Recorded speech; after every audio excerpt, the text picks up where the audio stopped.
انا اسف. جايين نجرب النهارده واحد من اشهر واجمد المطاعم في البحرين وتحديدا في شارع المعارض.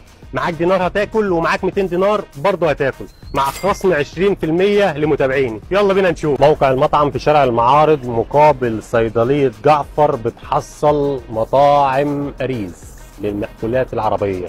فاتحين 24 ساعة، يعني منين ما تجوع هتنزل تاكل. بحث صنعاني، سلتة صنعاني، جميع المأكولات والعيوش يا جماعة بيحضروها. المخبز مفتوح 24 ساعة، يعني الخبز بينزل طازة. ده الويلكم درينك، هتيجي بينزل مع أي أوردر. اللحم عربي بالخمسة الرابع. أنا بقى من عشاق البامية.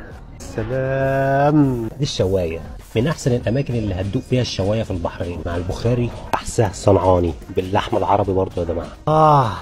افتح يا سمسم. يا سلام، انا اسف يا ابني والله. هو في مخ جوه عايزين نوصل له يا جماعه. الجمبري اللي هنا جامبو، فوسفور، سوبريم، دفتر، روح مشويات. يا لهوي. تعال. حمص، شكشوكه، جبود. ده فول وده فول، جميع انواع الحلويات موجوده. ارفع الانسولين في معصوب هنا. روح. ادخل ادخل ادخل. خلصنا يا جماعه عند اريز. ما تنسوش تستفادوا بالعرض خصم 20%. عندهم طلبات واهلا وجاهز، اطلبوا من الابلكيشن اللي يريحكم. ومعلقه كيله على قد خالص. ايوه.